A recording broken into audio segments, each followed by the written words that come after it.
makita natin siya nang sa ganun mamalas natin na tunay nang minahal tayo ng Panginoon.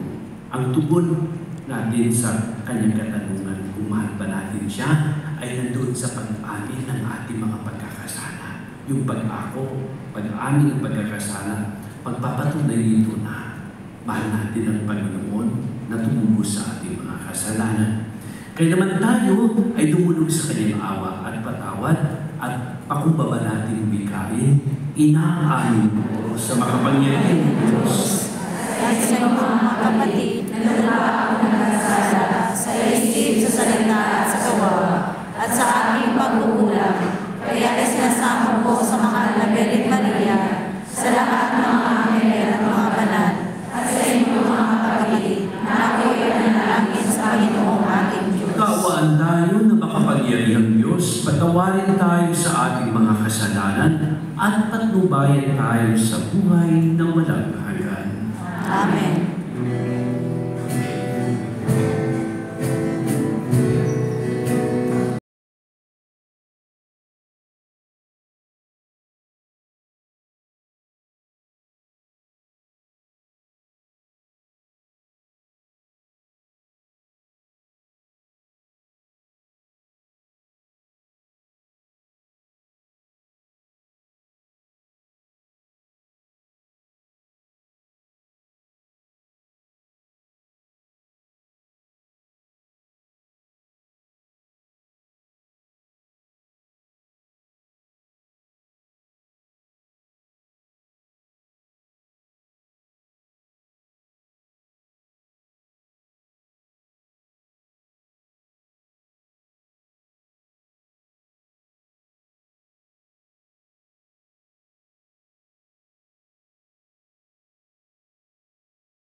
Luwalhati sa Diyos sa kaitaasan.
intensyon intensyon natin sa misa nito, lalo-lalo na ang misa, pasasalamat na alay ni Joyce Julian para sa ilang dekadang paglilingkod niya dito sa ating simbahan, sa kanyang trabaho, para din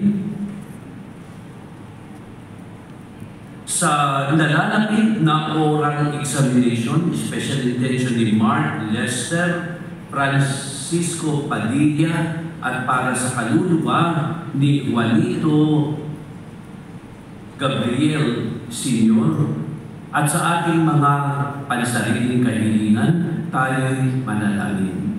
Ama naming makapangyarihan, sa iyong mga isinilang sa tubig at Espiritu Santo, ang pinto ng langit ay binubuksan mo. Dagdagan mo ba ang buhay na iyong bigay sa amin upang sa mga dinalisay mo sa pagkamaswayin ay hindi mahadlangan nakamtin ang iyong paggiliw sa pamamagitan ni Jesucristo kasama ng Espiritu Santo magpasawalang hanggan.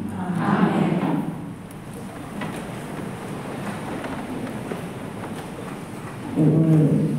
Dakilang pagbabawal at pag-uusig sa mga apostol, patuloy pa rin silang nagpatutuo sa maluwalhating muling pagkabuhay ni Jesus. Tayo rin ay inaasahang magpatutuo kay Jesus sa kasalukuyang panahon. Pakinggan po natin ang unang pagbasa. Pagbasa mula sa mga gawa ng mga apostol. Noong mga araw na yun, ang mga apostol ay siniyasa ng pinakapunong saserdote. Mahigpit namin ipinagbawal sa inyo ang pangangaral sa pangalan ng Jesus na yan. Ngunit, tingnan ninyo ang inyong ginawa. Laganap na sa Jerusalem ang inyong aral. At ibig pa ninyo kaming panagutin sa pagkamatay ng tao niyan. Ngunit sumagot si Pedro at ang ibang mga apostol. Ang Diyos ang dapat namin sundin, hindi ang tao. Ang Diyos ng ating mga ninuno ang muling buhay kay Jesus na pinatay ninyo ng inyong ipabitay sa krus. Iniakyat siya ng Diyos sa kanyang kanan bilang tagapanguna at tagapagligtas upang bigyan ng pagkakataon ang mga Israelita na magsisi tumalikod sa kanilang mga kasalanan at sa gayon sila'y patawarin. Saksi kami sa mga bagay na ito. Kami at ang Espiritu Santo na ipinagkaloob ng Diyos sa mga tumatalima sa Kanya. Pagkatapos pagbawalang mangalan sa pangalan ni Jesus ang mga apostol, sila'y pinalaya. Galak na umalis ang mga apostol sa harap ng Sanhedrin sapagkat minarapat ng Diyos na sila'y malagay sa kahihiyan alang-alang sa pangalan ni Jesus. Ang salita ng Diyos. Salamat sa Diyos. Poong sa akin nagligtas, ang dangal mo'y aking ganap. Oo, sa akin nagligtas, ang dalang mo'y aking ganap. O Panginoon ko, sa iyong ginawa, kita'y pinupuri, ako'y iniligtas. Kaya ang kaaway ay di na nakuhang matuwa magalak. Mula sa libingang daigdig ng patay, hinango mo ako at muling binuhay. Ako nakasama nilang napabaon sa kailaliman. Oo, sa akin nagligtas, ang dalang mo'y aking ganap. Purihin ang puon, siya ay awitan ng lahat ng tapat na mga hilingan. Iyong gunitain ang mga ginawa ng Diyos na banal. Ang kanyang ginawa ay alalahanin at pasalamatan. Hindi nagtatagal yung kanyang galit at ang kabutihan niya ay walang wakas. Ang abang may hapis at tigbang sa luha sa buong magdamag. Sa bukang liwayway ay wala ng lungkot, kapalit ay ganap. Oo, sa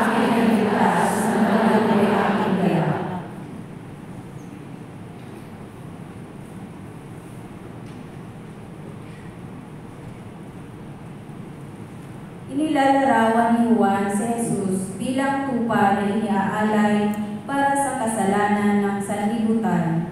At ngayon, sinasamba at niluluwalhati ng sangnilikha. Pakinggan po natin ang ikalawang pagbasa.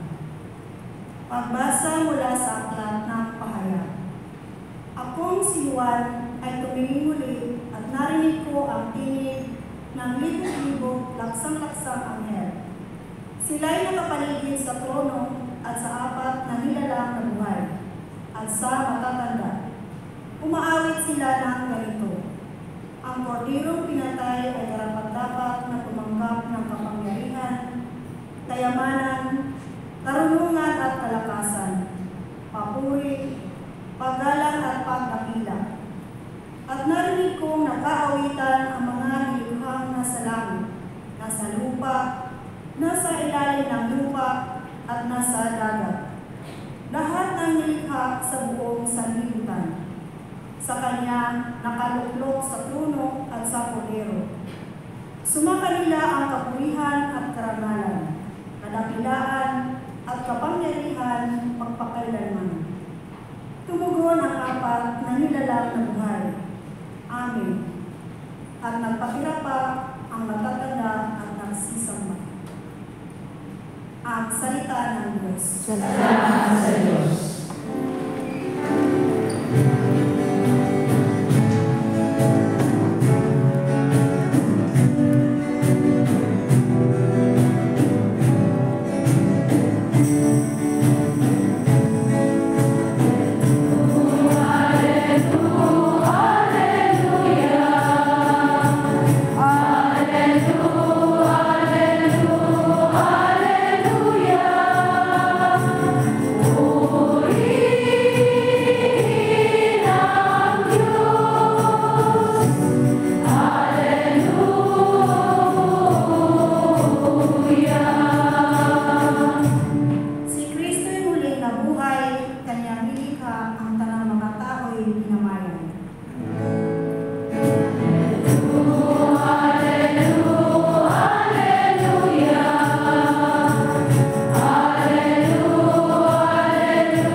Pagkakain nila, tinanong ni Jesus si Simon Pedro, Simon, anak ni Juan, iniibig mo ba ako ng higit kaysa mga ito?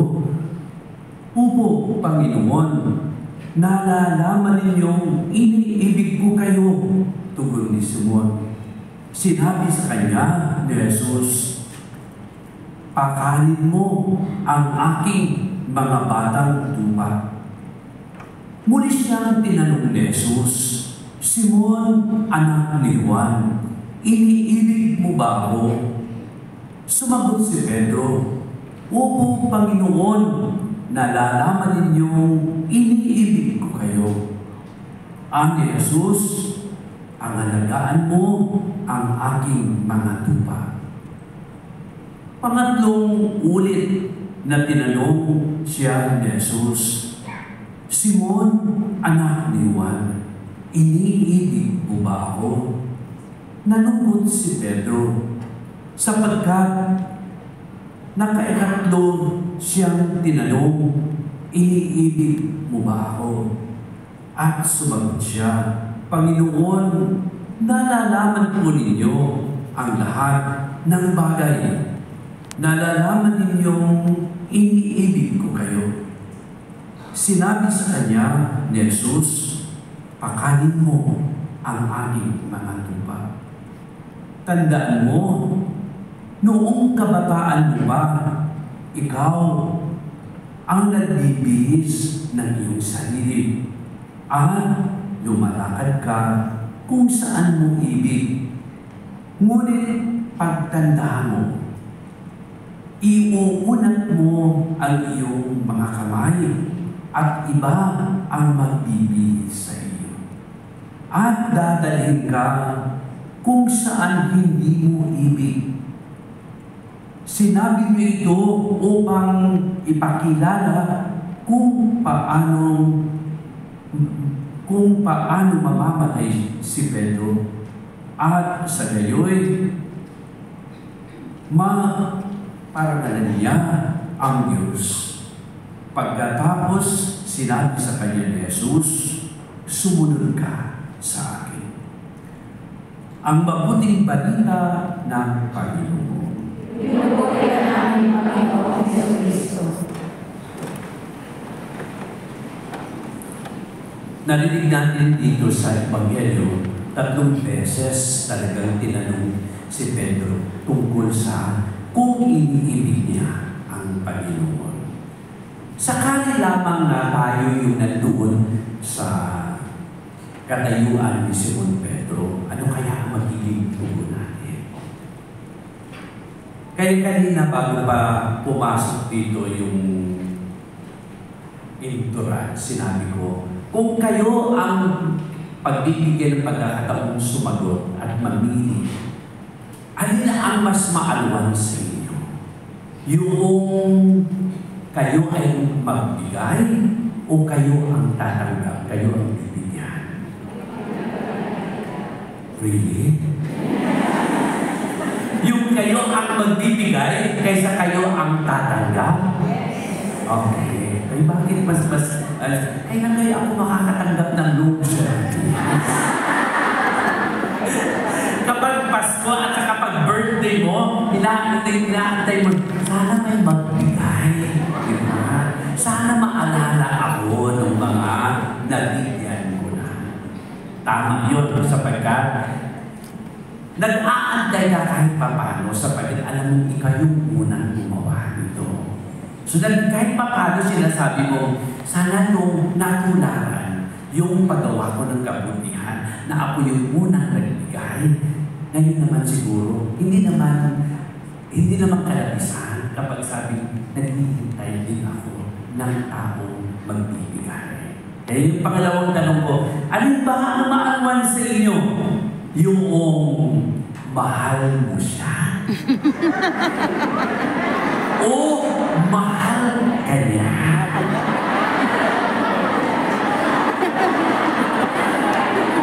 Mahal mo siya o mahal ka niya?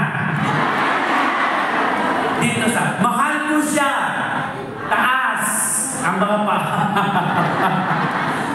Mahal ka niya.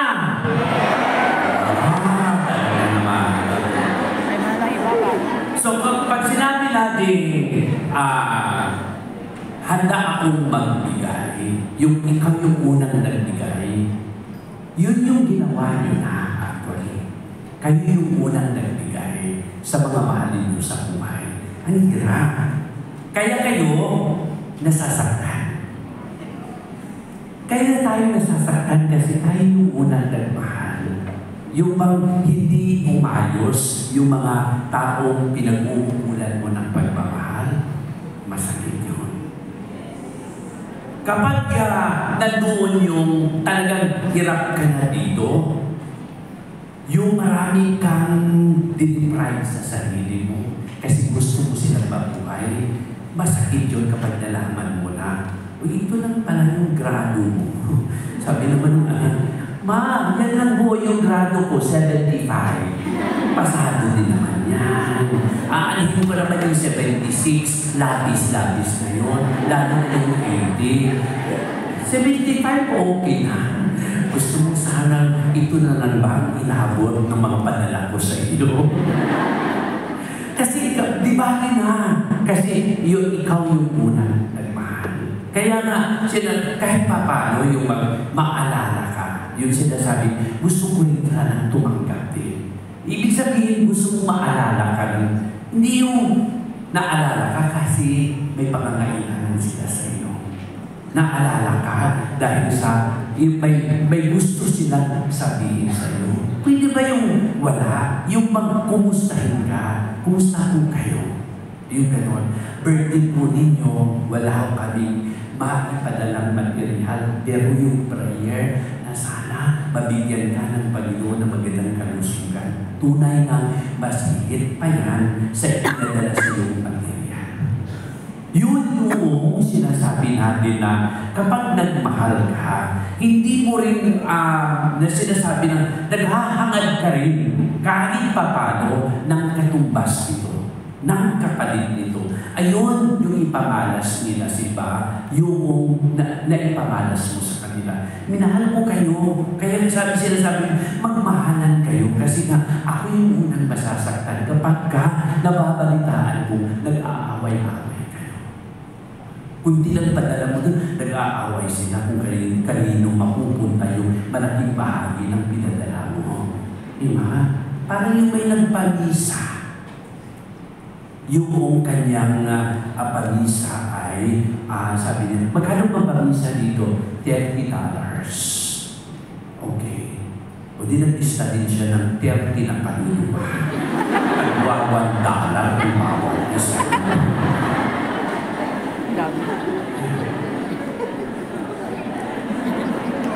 Ikaso ko nagdagay siya ng 30, 100. Halos umabot na ng 1 oras si Father sa kababasa kasi mahirap din mabasahin yung mga pangalan. Nakasulat parang prescription sa yung nagpa-check up kami, binibigyan ka ng nagbayad ka na, hirap ka pang basahin yung reseta. Tapos sabi, pinag-aaway ang mga kaluluwa kung kanino mapupunta.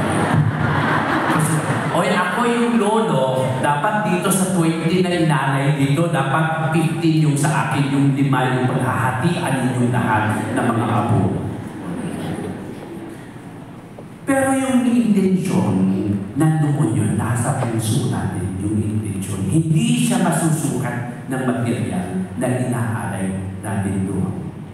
Kaya pag sinasabi, mahal ko siya kaysa mahal niya ako. Yung una kang nagbigay, nagpamalas ng pagmamahal. Sangganang sinasabi ng panliligaw, na una talaga yung nanligaw na magpasabing, mahal kita. Mahalin mo rin ako. Sabi ng babae, mag-antay ka. Kasi mura ang palitan niya.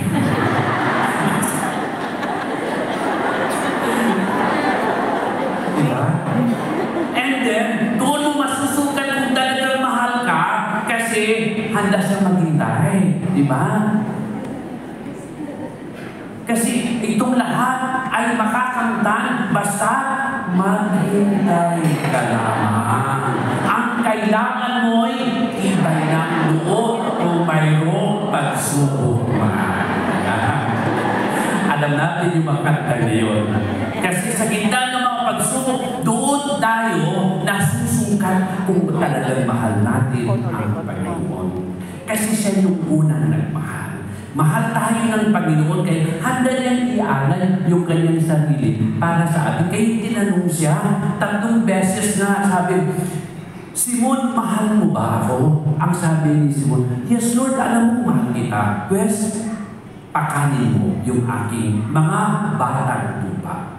The third time na sinabi niya, pakanin mo ang aking mga tupa. Meaning to say, yung wala tayong pinipili. Bata, pangalagaan natin tayo magbibigay. Ganun din sa pagtanda, kasi you cannot anymore do. Kaya nga, yung binigyan mo ng pagmamahal, umaasa ka na sa pagtanda mo, doon mo malalasap at masusukat kung minahal ka sa pag-alagaan. Kaya yung second question, Simon, mahal mo ba ako? Iniibig mo ba ako?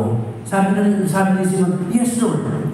Yes, alagaan mo ang mga tupa. Hindi lang pakanin, kundi alagaan mo ang mga tupa. So yun yung sinasabi na, siguro doon sa maliit, hinayaan natin na alagaan natin yung mga mahal natin sa buhay. Kayo yung nagpamalas Kayo yung nagbihis, nagpakain, nagpaaral sa mga kabataan. Ngayon, yung later on, hindi lamang doon kundi pangalagaan. Take care. Ibig sabihin, investment ito. Yung mga kabataan pala ninyo ay investment ito. Kayo yung mag-aani dito kapag sila ay lumaki na. Harvest time, kapag kayo ay tumanda na, doon yung malalasap. Yung pangatlong tanong na sinasabi, kung mahal mo ba ako? Yes, Lord. Pakanin mo ang aking mga tupa. Ibig sabihin, they are not capable anymore. Kaya nga sabi nila, sinasabi ko sa iyo, when you were young, nung mga bata pa tayo, kaya natin pumunta sa mga lugar na gusto natin puntahan. Kaya mong gumawa, magluto ng sarili mo, mabuhay sa sarili mo. Pero hindi na, pagdating ng panahon na ikaw ay matanda na ilipat mo na yung iyong lakas at ang iyong sinasabing kamalayan doon sa mga taong inalagaan mo at minahal mo. Umaasa ka ngayon na sa pagtanda mo, sila ay lilingon sa iyo at it would be their turn na pangalagaan ka at pakainin ka. Kasi hindi mo na kaya eh. Maganda ka na. Yun ang sinasabi. Kaya nga, ano ba ang gusto mo? If you invest on something, mag-invest tayo sa pagmamahal. Yung tutubuin natin, yung pagmamahal. Kasi ibabalik yun ng mga mahal mo sa buhay. Sabi, hindi totoo yan, Father. Bakit ako? Nag-alaga ako ng mga anak. Nung paglaki ko ay, ngayon na tumanda na ako, wala na akong lumilingon sa akin. Maaari. Pero yung nga sinasabi, sa paano mo, ano yung klase ng pagpapalaki? Ito ba sa pamamagitan ng material lamang? Yun yung kanilang, yun yung investment natin. That's why in the Golden Acres, doon sa last na pinuntahan ko, doon sa bahay ampunan ng mga Golden Harvest, dito ito sa may Santa Rosa, Laguna, na pinuntahan ko, marami na sumasama ang loob na sinasabi nila na kasi halos hindi ko padapuan ng lamok at langaw yung anak ko, Father. Bakit ngayon na nandito ako, hindi niya ako madalaw? Baka wala akong trabaho. Nandyan po Makati, executive po siya dyan sa Makati. Malapit lang po, isang sakay lang, makikita niya ako. Namamanglaw ako sa anak ko, Father. Bakit hindi niya ako madalaw? Natalo ako ng asawa niya. Kasi pinapili ako. Pinapili siya ng asawa niya. Ako ba, ang pamilya namin, na pamilya mo o yung nanay mo? Kasi ayaw na siya kapisan ng kanyang mga in-laws. Kaya, napilitan yung anak niya na iladak siya sa bahay ampunan. At babayaran ng 40,000 sa Golden Acres. Pangalagaan ng ibang tao, magbabayad siya ng 40,000. Pero yung anak niya ay hindi nagkaroon ng pagkakataon kahit dalawin siya sa kanyang birthday. Masakit. Masakit na pagkatapos mong ibigay yung sarili mo para doon sa mga mahal mo sa buhay. In return, walang pumapali. But on the other hand, meron mong sinasabi na kung ano yung itinanim mo, yun din yung aanihin mo, yun yung i-harvest mo. Kung nagtanim ka ng pagmamahal, malamang na yung aanihin mo ay yung pagmamahal. Kung nagtanim ka ng puot at galit, yun din yung aanihin mo. That's why in one of my interviews, doon sa mga anak na hindi man dumalaw sa kanilang mga magulang, sinabi nga nila, ako, Father, noong laki po ako sa palo ng tatay ko. Kasi nakulong yung tatay.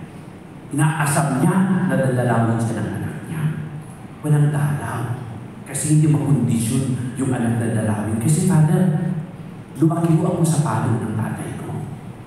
Kaya sinasabi ko sa sarili ko, sige, bibigay ko yung sarili ko para saktan mo.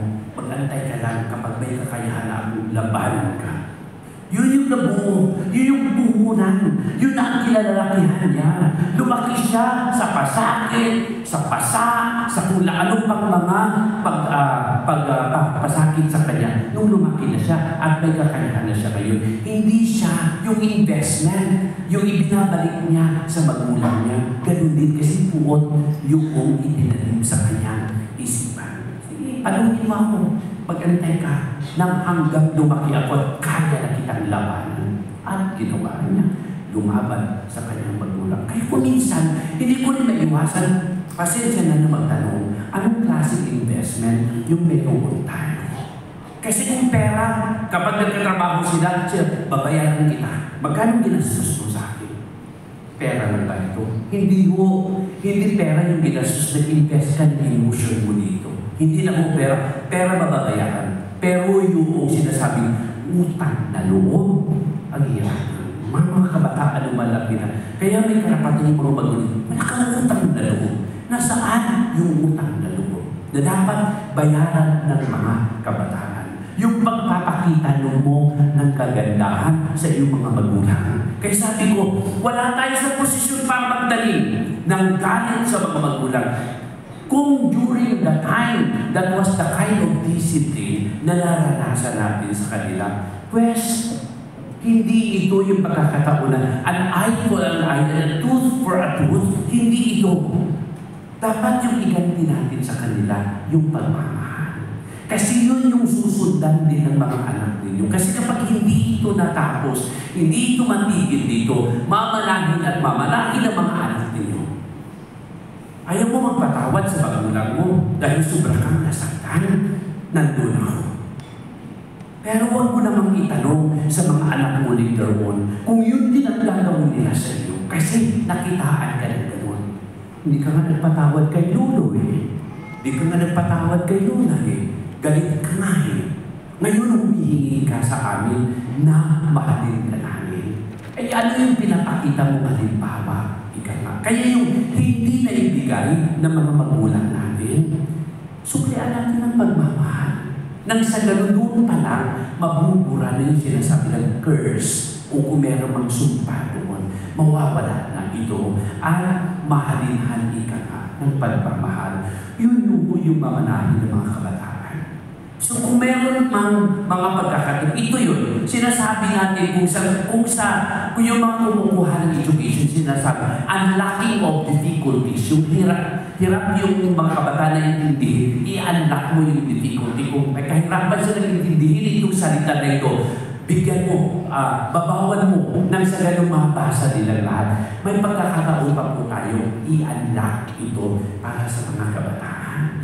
Yung mga pagkakataon na hindi naging mabuti yung relasyon, magsimula sa akin, yung kabalayan. Kaya nga itong ikatlong pagpapakita ng ating Panginoon, nagbigay siya ng kabalayan kay Pedro, na sabi niya, ako nang una nagmahal, kaya tinatanong kita, mahal mo ba ako? Ibig sabihin, tanong ito na mga magulang sa kanilang mga anak, mahal niyo ba talaga ako bilang magulang ninyo? Kasi nagtanong ka, kasi ikaw yung unang nagbigay. Mahal kasi hindi ko maramdaman na mahal ninyo ako. Mahal niyo lang ba ako dahil meron akong naibibigay sa inyo? May pera akong naipapadala sa inyo na ibibigay ko lahat ng pangangailangan ninyo. Kung wala na, hindi niyo ba ako kayang mahalin? Kaya 3 times tinanong sa atin. Yung kamalayan na yun, sana dalhin natin. Sana damdamin natin. Sana i-translate natin mula sa Panginoon, mula kay Pedro, hanggang dito sa atin na tayo mismo yung makonfront ng tanong na ito. Tayo sa atin mismo ipupukol yung tanong, ano yung magiging reaction natin bago pa man mangyari yung mga hindi natin inaasahan. Kaya ang dami, may mga magulang na sila sabi, wala akong magbibigyan ng mga mana. Gagastuhin kong lahat ng ito kasi wala din naman ako mapapala sa pagbibigyan ko ng mana na ito. Baka hindi nila mapahalagaan. Ngayon pala, ramdam ko, hindi na sila marunong magbigay. Hindi sila marunong magbalik ng ipinamalas ko sa kanila. Kaya yung unlocking of difficulties is an opportune time for us to check on. Valid na tanong ito.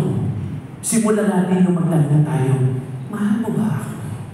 Kasi maraming hindi sanay dito na used to Yung tatay ko hindi sanay na magsabi ng mahal kita.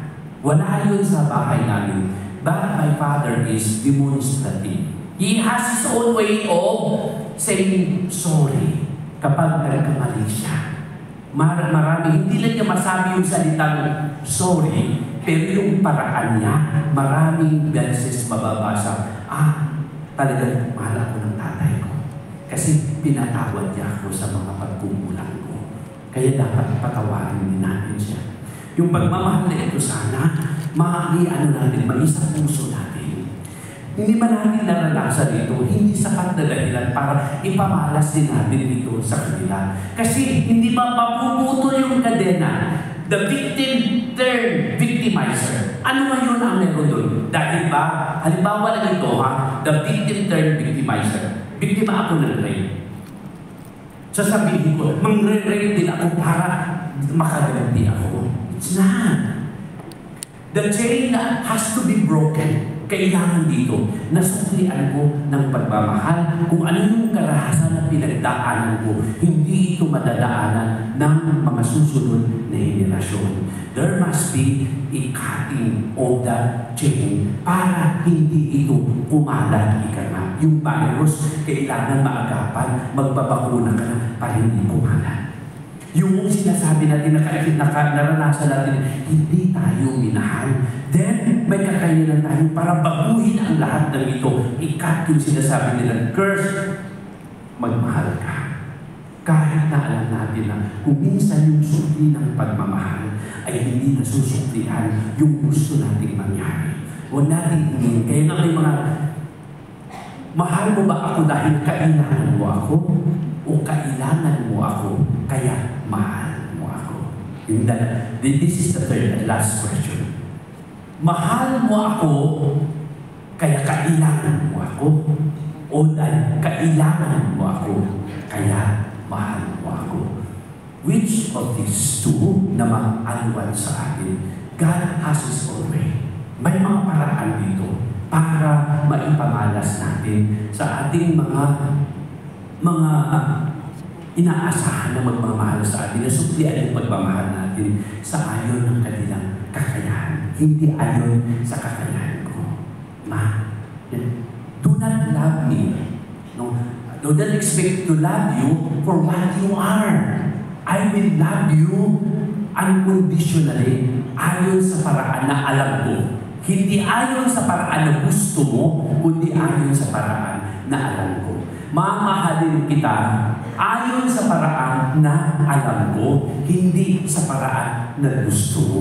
Kasi ang pagmamahal, kailanman hindi naliligtahan. Mahal tayo ng Panginoon sapagkat pinili niya tayo.